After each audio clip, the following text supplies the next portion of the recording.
estamos en batalla. Le damos la bienvenida a todos aquellos que se conectan para escuchar el mensaje y la palabra de Dios. Resulta que en estos tiempos están las personas muy llenas de temor, llenas de alarma, llenas de ansiedad, llenas de preocupación. Hay destrucción en los hogares en estos momentos. Las batallas con los hijos, hay depresión en los hijos porque hay demasiada conexión con las redes sociales, con los juegos. Los niños se están volviendo solamente que están metidos y encerrados en sus juegos y no están compartiendo, y esto está llevando a caos en los hogares, en las familias, y todo esto nos lleva a pensar que estamos en una batalla. Vamos a ir a la palabra de Dios. ¿Qué dice la palabra de Dios acerca de esto? En la Biblia hay muchas batallas, pero vamos a ir a esta porción de la palabra de Dios en Deuteronomio capítulo 20, versículo 2 al 4. Dice así: cuando te prepares para una batalla, el sacerdote saldrá a hablar a las tropas y les dirá: préstenme atención, hombres de Israel, no tengan miedo cuando salgan. Voy a pelear contra sus enemigos. No se desanimen ni se asusten, ni tiemblen frente a ellos, pues el Señor su Dios va con ustedes. Él peleará por ustedes contra sus enemigos y les dará la victoria. Resulta que aquí en esta escritura vemos varios componentes. El primero es que el sacerdote sale a darle unas recomendaciones al ejército. Ellos necesitan entrar en una batalla, pero estas son como unas reglas,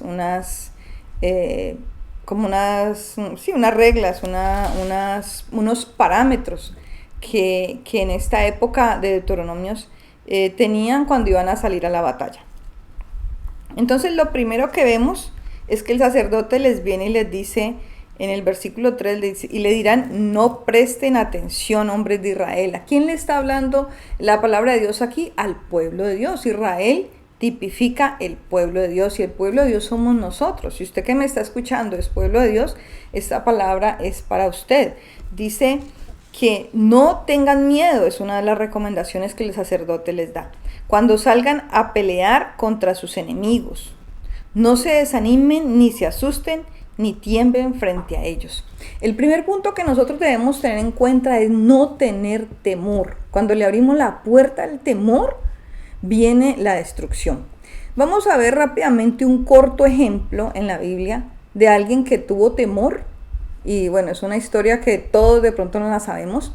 Y es Saúl frente al gigante. ¿Qué venía a decir el filisteo? Les voy a parafrasear brevemente. El filisteo todos los días venía, todos estaban en frente de batalla, estaban a empezar la guerra en contra de los filisteos, que eran enemigos eran unos enemigos que tenía el pueblo de Israel. Y entonces todo el tiempo este filisteo venía y les decía: saquen a uno de sus hombres, saquen a uno de sus hombres y que vengan a pelear contra mí. Y todo el tiempo les amedrentaba, todo el tiempo les hablaba diciéndoles que él los iba a derrotar, que él era un gigante mucho más grande que ese ejército, no podía contra él. En otras palabras, los estaba menospreciando, y todo el tiempo estaban escuchando estas amenazas de parte del gigante. ¿Y qué estaba teniendo en ese momento el rey Saúl, que estaba a cargo de esa batalla, a cargo del pueblo? Tuvo temor. Y a causa de ese temor, él se paralizó. Y todos también tuvieron temor. Pero vino un hombre que no estaba allí escuchando esas palabras, ese amedrentamiento, esas palabras que traían y que solamente traían temor a todos. Vino David, que no estaba allí, y él tuvo la capacidad de creer que Dios estaba con él y que él podía derrotar a su gigante, a su enemigo. Entonces vemos cómo Saúl se llena de temor, y por causa de ese temor todos se paralizan, no solamente él, sino todo su ejército. Entonces, el primer punto que nosotros debemos de tener en cuenta es que nosotros estamos en este momento en una batalla. ¿Por qué? Porque tenemos un enemigo invisible. Estamos todos encerrados en nuestras casas a causa de esta pandemia, y esto ha traído tanto temor y tanto desánimo que las personas han tenido muchos problemas, y vamos a seguir leyendo en el versículo 3. Dice: presten atención, hombres de Israel, no tengan miedo. O sea, cuando en este versículo el sacerdote les dice no tengan miedo, ¿qué es lo que tipifica el miedo? El miedo, cuando hay miedo en una persona, es falta de fe. Y esto dice que es un sentimiento de desconfianza frente a una situación, a una persona, a un peligro, a un riesgo, algo que pueda acontecer. Entonces trae ansiedad, ese miedo trae ansiedad. Y yo lo busqué porque me gusta siempre buscar esas palabras. Entonces, cuando hay miedo, hay desconfianza. La persona tiene un peligro, un riesgo, y esto es también falta de ilusión. Entonces, el primer paso que ocurre aquí es que Dios les habla que no tengan miedo. La segunda cosa que les dice es: no se desanimen, ni se asusten, ni tiemblen frente a ellos. ¿Qué es desánimo? Entonces, en el momento que una persona le da la entrada al temor por la situación, por las noticias, bueno, muchas personas que se han puesto a ver muchas noticias y eso ha causado ¿qué? Que entre el temor. Entonces, cuando entra el temor a una persona, viene ¿qué? El desánimo, esa falta de ilusión, esa falta de ánimo, de fuerza, de energía para resolver, para emprender o para resolver todas las situaciones que se presentan en el día a día. Porque es que el pensar en el futuro, el pensar en qué voy a hacer, con qué voy a pagar, eso causa demasiado desánimo porque ya hay un temor infundido. ¿Y qué es el temor? Ya hemos dicho que el temor es mucha falta de fe. También dice la palabra de Dios aquí que no se asusten. O sea, es como un proceso. Primero entra el temor, después entra el desánimo, después el susto. ¿Y qué es susto? Susto es una impresión momentánea de miedo. Ocurre en forma repentina o inesperada. Altera y agita la respiración. Entonces llega en cualquier momento, ya cuando la persona está desanimada y empieza a pensar en un momento, llega un susto y la persona no sabe cómo reaccionar. Y después del susto que viene, el temblor. Dice: no se asusten, no tiemblen. Esto causa, en el momento que una persona tiene demasiado susto, demasiado temor, causa un temblor, movimientos involuntarios. También se puede decir que son ataques de pánico. Son episodios repentinos de miedo intenso. Cuando una persona es sacudida y tiene falta de aliento, inclusive le pueden dar taquicardias. El corazón empieza a moverse tan fuerte que la persona piensa que se va a morir. Le dan escalofríos, sofocos, náuseas. Esto es un ataque de pánico. Esto puede ocurrir en cualquier momento. Inclusive una persona está manejando y puede ocurrirle este tipo de cosas, un ataque de pánico, y las personas no pueden estar en paz. Esto es parte de los pensamientos. Realmente la guerra, la batalla que se está librando es una batalla que no tiene nombre y que no es un objetivo. O sea, cuando hablamos de una batalla pensamos en un ejército, pensamos en armas, pensamos en que hay un enemigo y hay que destruirlo, hay que matarlo. Pero en este caso nuestro enemigo en esta batalla es completamente invisible y debemos detectar que está aquí en nuestra mente. O sea, nuestra batalla más fuerte está en la mente. ¿Y qué lo causa? ¿Qué causa ese temor? ¿Qué causa esa falta de fe? Que nuestros pensamientos empiezan a penetrar y empiezo a decir: oh, sí, si no trabajo, entonces no voy a poder pagar, sí. Entonces empiezo a pensar en el futuro y eso trae una ansiedad y trae ese desánimo y la persona empieza a sentirse mal y empieza a sentir una angustia, piensa hasta que se puede morir y no hay quien lo ayude, piensa que está solo. Entonces eso es lo que el enemigo, el diablo y Satanás y sus demonios quieren que las personas en este tiempo tengan. Esa falta de fe en Dios. Pero para todo este problema, porque ya estamos diagnosticando cuál es el problema, y no es nada diferente a lo que dice aquí en la palabra de Dios de hace mucho tiempo, que está diagnosticado aquí estos pasos. El problema ya lo detectamos. Cuando dejamos entrar a nuestro enemigo, que es el temor, viene después el desánimo, viene el susto y viene el temblor. Es decir, cuando hay demasiado miedo en una persona, pueden venir hasta ataques de pánico. Pero lo más importante en esto, que fue lo que realmente le sucedió a Saúl y a muchos otros que podemos encontrar en la Biblia. Pero para esto hay una solución. Y esa solución la tenemos en el versículo 4. Dice el versículo 4 que el Señor su Dios está con ustedes. Él peleará por ustedes contra sus enemigos y les dará la victoria. O sea, la conclusión de esto es que Dios está con nosotros. Nosotros no necesitamos tener ningún temor. Nosotros necesitamos confiar en Dios. Ya Jesucristo ya hizo el sacrificio por nosotros en la cruz del Calvario. Realmente la victoria que Jesucristo hizo en la cruz del Calvario fue en contra de nuestro mayor enemigo, que es el diablo y nuestra propia carne, el mundo, los deseos, todas las cosas de este mundo. Ya Jesucristo ganó el precio en la cruz del Calvario. Dice la palabra de Dios que somos más que vencedores por medio de aquel que nos amó. Ya Jesucristo, cuando muere en la cruz del Calvario, esa victoria que Él dictó en la cruz del Calvario, dice la Biblia que ha venido a nuestras vidas. Se manifiesta con poder. Dice la Biblia que somos herederos y coherederos juntamente con Cristo. Cuando nosotros creemos y tenemos la certeza, la confianza que Dios está con nosotros, que Dios va delante nuestro como poderoso gigante, que Dios pelea por nosotros, que Dios está con nosotros, en el momento que viene a tocar la puerta de nuestro corazón el temor, nosotros decimos, no, espera un momento. Yo voy a confiar en Dios. Y eso es lo que nosotros necesitamos atesorar en este tiempo.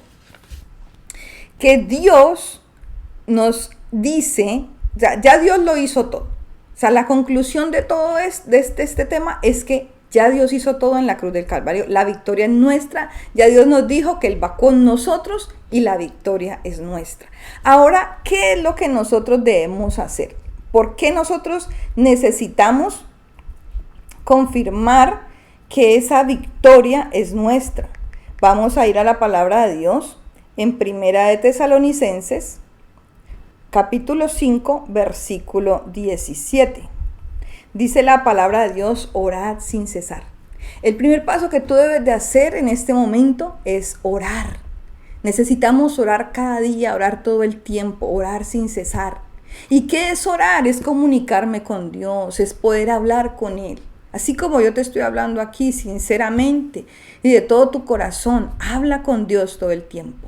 Y a través de esa oración y a través de esa búsqueda, Dios va a traer paz, va a traer consuelo y vas a poder confiar en que Dios está contigo y que Él pelea por ti, no importa la batalla que estés librando. Muchas veces decimos, pero es que usted no sabe cuál es la batalla que estoy librando. Tengo una desesperanza porque he tenido una decepción, tengo una desesperanza porque tengo un hijo enfermo, un familiar enfermo, yo mismo estoy enfermo. Entonces necesitamos creer que ya Dios pagó por nosotros en la cruz del Calvario. Dice la Biblia que por su llaga fuimos nosotros curados.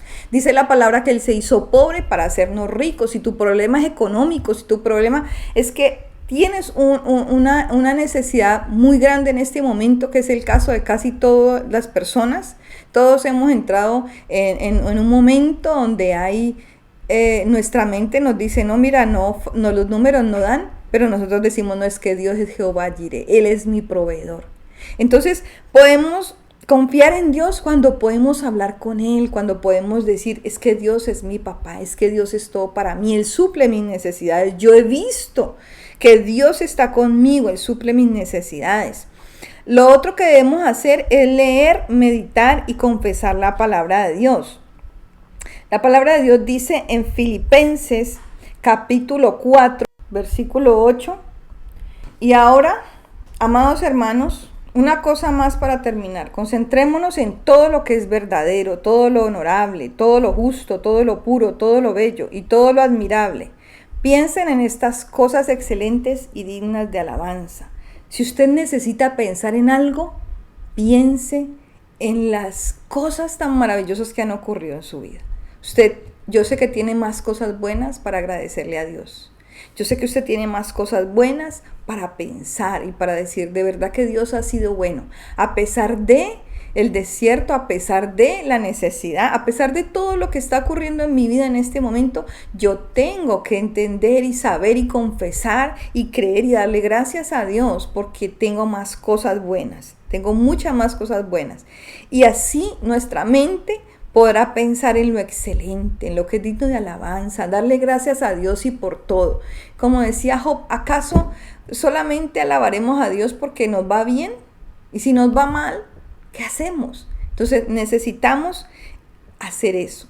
Confesar la palabra de Dios, hablar lo bueno, tener un corazón agradecido y pensar en todas las cosas buenas que Dios ha hecho en mi vida. Si hoy estoy vivo es porque Dios me tiene para un propósito, con una esperanza. Si estoy vivo es porque Dios ha destinado que yo esté aquí para que te hable a ti en ese momento. No te estoy hablando de cosas que no conozco, estoy hablando de cosas que conozco. Todo el tiempo estoy viviendo esta batalla así como cada uno de ustedes. Pero lo más importante es poder creer firmemente que Dios está con nosotros, que Él nos coge de su mano, que Él pelea por nosotros y que la victoria es nuestra. Cuando nosotros creemos esa palabra, cuando la atesoramos en nuestro corazón, podemos decir así como dice Zacarías 4:6. Dice la palabra de Dios en Zacarías 4:6 que no es con ejército, que no es con fuerza, es con el Santo Espíritu. Necesitamos entender que nuestro enemigo es invisible. Si nuestro enemigo fuera alguien que sabemos quién es, dónde está, cogeríamos una metralleta o cualquier arma y llegaríamos y daríamos en el blanco fijo y mataríamos a nuestro enemigo y nuestro problema terminaría. Pero nuestro enemigo no es visible, nuestro enemigo es invisible. Y resulta que mi enemigo es mi pensamiento, es mi mente, es lo que yo estoy pensando. Cuando yo le di cabida al temor, entró el temor y con él todos aquellos que lo acompañaron. No solamente entró el temor, entró el desánimo, tembló el susto y temblamos del miedo tan impresionante, aún personas con ataque de pánico. Entonces, en este tiempo necesitamos entender que no es con un arma física que yo puedo pelear, sino entonces yo mismo me tendría que, y no, o sea, Dios quiere es que yo persevere y que yo pueda confiar en que mi ayudador es el Espíritu Santo. Así que necesitamos tener una relación con Dios. Primero, buscar a Dios cada día para poder confiar en que Él está conmigo. Leer, meditar, confesar su palabra, hablar lo que Dios quiere que yo hable, cosas buenas, que me animen, que me ayuden a seguir adelante. Y la otra cosa es que el Espíritu Santo es mi ayudador. Si Dios está con nosotros, mire, Dios no está lejos, Dios está tan cerca como dentro de usted. Dios nos hizo tripartitos, alma, espíritu y cuerpo. Y en nuestro espíritu Dios puso a su espíritu y cuando creemos en Dios, nuestro espíritu vuelve a vivir y es a través de ese espíritu que podemos ser convencidos de que aquello que nosotros pensamos, de que aquella batalla que estamos viviendo, primeramente se está librando en nuestra mente. La ansiedad, el afán y esta batalla que es completamente algo que no podemos tocar, Dios ya la libró, la victoria ya es nuestra, entonces necesitamos de verdad creer que la batalla es de Dios, que la victoria es de Él y que nosotros somos más que vencedores por medio de aquel que nos amó. Así que yo te invito en esta hora, si tú has estado en momentos de opresión, de depresión, si has estado en momentos de pánico, de angustia, si has dejado que el temor entre a tu corazón a tal punto de que no tienes esperanza aún para vivir, si has entrado en depresión, en opresión, yo te puedo decir que la esperanza hoy está en Dios. Dios quiere que tú confíes en Él. Vuelve a confiar en el Señor. Él es el que verdaderamente tiene la batalla y tiene la victoria. Él tiene todo en sus manos. Dios nunca se da por vencido. Dios es el Dios todopoderoso. Si tu batalla es de salud, si tu batalla es económica, si tu batalla es en el hogar, hay muchos hogares que están en crisis en estos momentos. Dios tiene la solución. Dios es un Dios que restaura, Dios es un Dios que sana, que liberta, Dios es un Dios que transforma. Yo soy fruto de la sanidad, de la transformación. Obviamente necesitamos seguir trabajando en esa relación con Dios y poder seguir adelante teniendo la fe, la certeza, la esperanza de que Dios nos ama y que tiene propósitos con nuestras vidas. Así que hoy te puedo decir, Dios no ha terminado contigo, no importa el desierto que estés viviendo en este momento. No importa lo que esté pasando por tu mente en este momento, Dios te ama. Necesitamos como seres humanos sentirnos amados. El Espíritu Santo de Dios está aquí para decirte, yo estoy contigo, yo soy tu fortaleza, yo traigo paz a tu corazón. Yo soy quien puede renovar tus fuerzas. Es Él el consolador. Así que te invito para que tú desarrolles esa relación con Dios, que confíes en Dios, que lo busques, que puedas confesar su palabra, que puedas decir, yo soy más que vencedor por medio de aquel que me amó. La palabra de Dios dice que de tal manera Dios nos amó, que dio a su Hijo unigénito, para que todo aquel que en Él cree no se pierda, mas tenga vida eterna. Así que en Dios hay esperanza. Dios es nuestra solución. Te invito para que juntos oremos y podamos entregarle nuestra carga, nuestra necesidad a Dios. Cierra tus ojos ahí donde tú estás. Señor Jesucristo, Padre, en esta hora yo te ruego por cada una de las personas que nos está escuchando. Te ruego en esta hora que ellos puedan entregar toda carga, toda ansiedad, que puedan renunciar al temor, todo espíritu de temor que se ha posado en los corazones a través de las noticias, a través de la ansiedad, a través de los pensamientos de derrota. Dios mío, en esta hora yo declaro que se rompe todo yugo, toda cadena, toda maldición se rompe en las vidas. Padre, y en esta hora yo desato de tu paz, de tu gozo, Señor, que ellos puedan pensar en todo lo bueno, en todo lo honesto, en todo lo puro, en todo lo que es de buen nombre, que en eso ellos puedan pensar, Padre. Gracias, Señor, porque tú estás con nosotros, tú estás en medio de nosotros y aún estás delante y estás dentro nuestro a través del Espíritu Santo. Así que Espíritu Santo de Dios, en esta hora yo te ruego que seas tú consolando los corazones abatidos. Te ruego, Espíritu Santo, que seas tú llenando de tu paz, de tu gozo, en el nombre poderoso de Jesús de Nazaret. Recibe toda gloria, toda honra, Padre. Gracias por ese sacrificio. Gracias por tu amor. Gracias porque no estamos solos. Hoy podemos confiar en ti. Ponemos nuestra confianza, nuestra vida en tu presencia para que seas tú, Señor, tocando nuestros corazones y llenándonos de amor, de paz, de gozo, de esperanza. Señor, tú eres un Dios fiel. Gracias, Dios, por amarnos. Gracias por cuidarnos. Gracias por animarnos a través de tu palabra. En el nombre poderoso de Jesucristo. Amén y amén.